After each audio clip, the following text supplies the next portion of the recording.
Post-Secondary Education Act, ESA, or we know it as No Child Left Behind. We're quite familiar with that. The status of MPS is we are a district in need of improvement.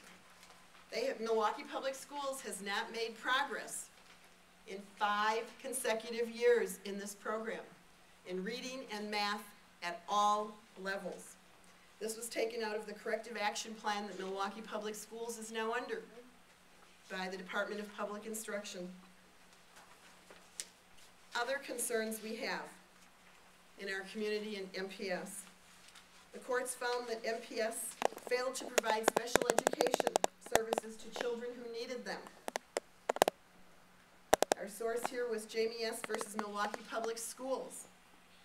And the McKinsey report talks about MPS will have a $200 billion deficit by 2013. Oh, $200 million. 200 million. Oh, I'm sorry. Budget now. $200 million. $200 million deficit. Guess where are we going to get this money? The study just found that came out by the Council of Great City Schools that our HR department is lacking in direction, planning, and professional development. And then we also know about student safety. We have the concerns that just happened at Vincent High School. Our children have to be safe in our schools, or they cannot learn. And I'm turning over to Okay, now why is this important? And let me just start off by saying I've been very fortunate to be able to tour many Milwaukee Public Schools, talk with principals, teachers, administrators, assistants, and students. And I think we all know that there are some wonderful teachers, administrators, and principals out there too. But it's obvious just when you look at the numbers that something isn't working and our kids aren't getting the best possible education that constitutionally they have a right to expect. So let's talk about why some of these things are important.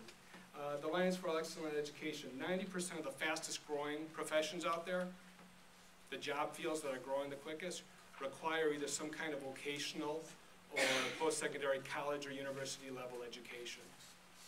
When you look at the job market as a whole, 60% of all jobs require that as well. 60%. So you really see what we need to be doing with our kids if we want them to have an opportunity to achieve the American dream in the future. On average, and this is a biggie, on average a college graduate will earn $1 million more, $1 million more over their lifetime if they graduate from college rather than drop out of school. That's pretty significant. That is pretty significant.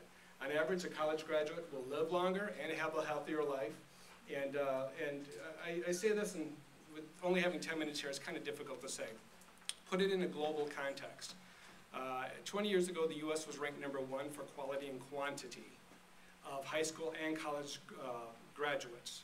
Today, we rank 18th out of 23. When you look at the number of college graduates coming out, the U.S., we have 1.3 million. Sounds very respectable, sounds very competitive. Till you look at India, who graduated 3.1, China, that graduated 3.3. And when you look at both of those countries, not only are their students graduating fluent in their own language, but in English as well. So we're seeing a continuing diminishment of U.S. competitiveness based on education. So if we really want to see Milwaukee and our state and, in fact, our country succeed, this is an issue that we need to start tackling now. Because like a giant ship, a school district isn't something you can turn around on a dime. As I mentioned, well, no, I didn't mention this one.